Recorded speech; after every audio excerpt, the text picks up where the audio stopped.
It can be a frustrating process taking those first steps towards writing a new song if you don't know where to start, and it can be equally frustrating if you know exactly what you want to write, but you just don't know how to take it to the next level. So I've put together a list of 5 launchpad ideas to get you on your way to pursuing a new song idea. Some of these ideas are inspirational tools, others are challenges, some are unconventional methods, and some are just advice. I encourage you to try any or all of the tips in this video. Let me know how you get on in the comments, and let's jump in. Limitations. It's very easy to be self-critical when you're writing, and it's just as easy to get carried away with one idea that eventually snowballs and just completely loses its focus. As a result, some of your best ideas probably are shelved away, never to be heard when they deserve to be heard. A good way to get you out of your own head is to limit yourself, because it can actually help you get to your finish line a little bit quicker, and it's a good test of your abilities too. So how can you limit yourself? Here's some examples of how you can introduce some limitations or just some soft rules when it comes to you writing your next song. Set yourself a time limit. Giving yourself a smaller window of time to get the job done brings a sense of urgency, and you might find that the mood and the natural flow of the ideas and the songs and the words that come out are a little bit different to how you'd usually write, so give it a go. Write using an instrument that you cannot play. This sounds stupid, but you'll be surprised at what ideas might come your way when you're sat at a piano and you've never tried it before. It kind of forces you to step out of your comfort zone and experiment with different sounds and different ways of playing that instrument. So if you're a pianist, next time you write a song, pick up a guitar. Guitarists, go pick up a piano. Or yeah, don't pick up a piano, sit at the piano. Find and work with one sample and one sample only. Use that as inspiration. Maybe write some top-line melody over it, maybe use a portion of that sample as a kick or as a snare. Really get creative with it. For this, I hugely recommend you check out Andrew Huang's 4 Producers 1 Sample series, where 4 producers use one sample for the inspiration for an entire song. And if you're not already subbed to Andrew and you're not watching his content, you need to be. Some seriously impressive, inspiring stuff over there, so go sub to Andrew. And set your own rules. There is no one correct way to write a song. You know how you work best. So try applying a limitation to how you already work to see if any other ideas come out of that. The 10 Songs Challenge.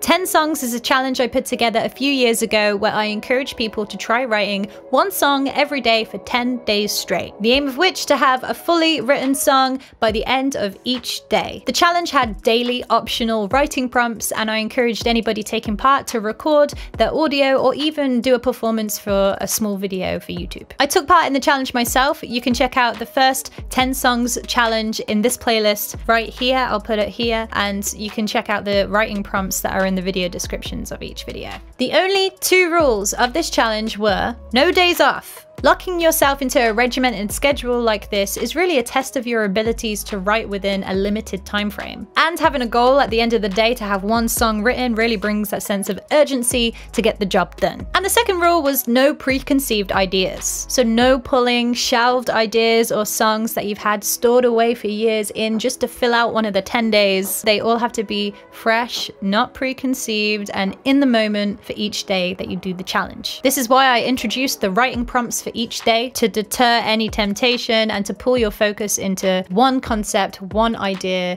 for the song that you were going to write for that day. I'll be hosting the second 10 Songs Challenge this January in 2020 to kickstart us off into the new year. All of the information and the writing prompts will be posted across socials and on emmamcgann.com and here on YouTube as well. I'll be taking part again, so you'll be able to follow the playlist much like the first one. That's January 1st to January 10th. And even if you can't do it in that time frame, you can always do it when you got 10 days to spare. I know you're busy people.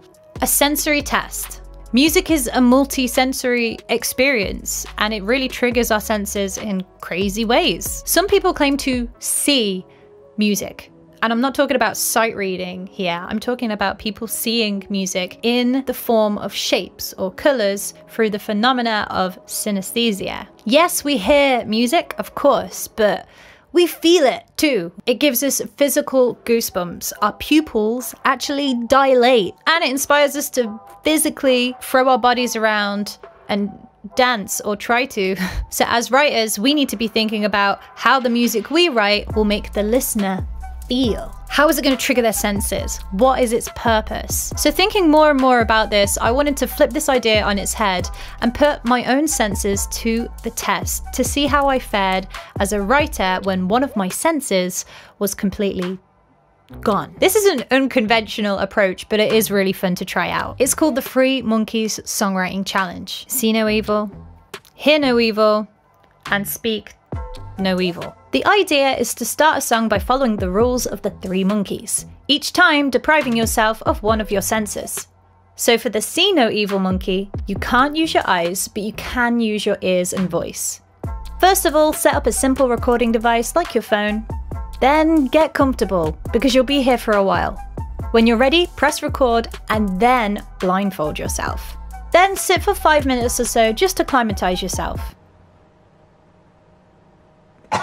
When you're ready, begin singing or humming melodies that come to you in that moment. It's important to note that you should record for as long as you need until you're happy with your ideas. You may find taking yourself away from visual distractions like this really sharpens your focus. Using this method, you're starting a song only by using really your ears and your mind's eye. For the hear no evil monkey, you can't use your ears, but you can use your voice and eyes. First of all, put on noise-cancelling headphones. Then focus on writing down your lyrics and song structure, either on a laptop or a piece of paper. Really use the senses you're allowed to use here and consider building a visual mood board around one song concept and work from that. Then write down a chord progression you imagine might work. Don't worry if you're too unsure here. And if you're confident on your pitch while you're using headphones, you could even try recording some simple vocal melodies. When you're happy, take off your headphones and then try out your lyrics structure and chord progression together and see how they work out. Using this opportunity to give your ears a break might just hit the reset button on an idea you've been struggling with. Give it a go. Then finally, for the speak no evil monkey, you can't use your voice, but you can use your eyes and ears. First of all, tape up that mouth, or, you know, if you don't want to be too extreme, just shut up. Then prepare an instrument or open up whatever DAW you use. Be sure to utilize your other senses while you can here by listening and looking out for inspiration, whether it be through a playlist or a podcast or a movie, wherever the mood takes you. And then focus on fleshing out your instrumentation for your arrangement. It's important to experiment here. You don't necessarily have to arrange your instruments around where you think the vocal may sit. The trick here is to forget about the vocal and lyrics for the time being. Focusing on the arrangement and instrumentation first can bring about new top line and vocal ideas later that you wouldn't have had if the arrangement wasn't already in place. Each of these mini challenges almost set you off on a different starting point for each idea. So I recently did the 3 Monkeys challenge and I wrote 3 songs in one day, each with one of my senses lost. You can check out the video in the description below to see how I did. Give it a go yourselves. Number 4, songwriting deck. If you're fighting writer's block or you're struggling to find that natural flow of just picking up the guitar and everything spilling out, don't worry, I have a great recommendation for something that will help you get the foundations in place for what you want when you go to write a song. I recently spoke with Friedman over at Holistic Songwriting, who has a fantastic channel, definitely worth diving into. There's some really deep analysis and incredible resources over there. Friedman was kind enough to send me an early prototype of the songwriting decks that I have right here. It includes 3 decks of categorized cards: melody, harmony, and lyrics. The idea is to pick 1 card from each pile and use each card as a building block for a new song. Some of the cards have direct briefs as to what you should try and write towards. Some encourage you to change up chord progressions, and others have directions on melody. It's a very innovative and fun way to approach songwriting from a kind of board game point of view. I really love this. Friedman is launching the songwriting decks this month. I've left some information and a link to Friedman's channel Holistic Songwriting down in the description below. Go check it out and go check out the songwriting decks. Collaboration. I think I've talked about collaboration probably way too much on every other songwriting video we've ever done, but it's because it's important. Never underestimate the power of writing with others. It's so easy to lock yourself away in one room to yourself and be just a lone wolf and go at your own pace. But sometimes that can be damaging to you as a writer if that's all you ever do. Being in a room with other writers, other creatives, regardless of their level of musicianship, can be such a benefit beneficial thing to you as a writer. Not only does it give you that instantaneous feedback, being able to, you know, float ideas around and bounce them off one another, but it's also beneficial for you as a writer to see how the development of a song can be so much more different when you're working in a team and you're pulling from everybody's skill sets. Sometimes it can speed up the process. Sometimes it can pull ideas that you never thought you'd ever have before. Not to mention it's fun. If for whatever reason you're feeling hesitant about writing with others, please consider it a little bit more and just give it a go. It's 100% worth it, and if you find that you're just getting in your own way when you're writing on your own, maybe it's the route that you need to take. If there is a writer and a musician that you have in mind that you'd really love to work with, then there's no harm in reaching out. But don't cold email or cold message people. Make sure that you understand who you're reaching out to, make sure that you've listened to their back catalogue and you understand how their style or their way of writing could really benefit yours, and vice versa. It needs to be a kind of two-avenue thing where you both get something out of it. As long as you reach out in a very human way and in a way that's professional, then there's no reason why anybody wouldn't want to write with you. Get into sessions and start writing with other people today. Do it. So there's 5 ways to start writing a song. The key to remember here always is that there is never one correct way to be writing a song. And if somebody ever tells you that there's one way, then they are wrong.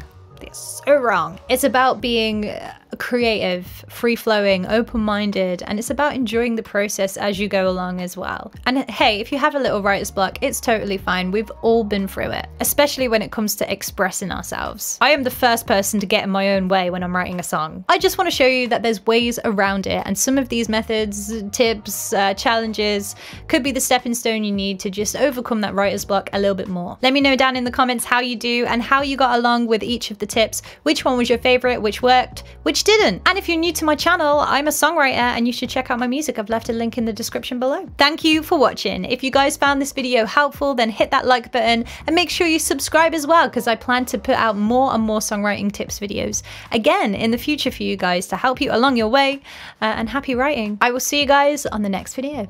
Bye.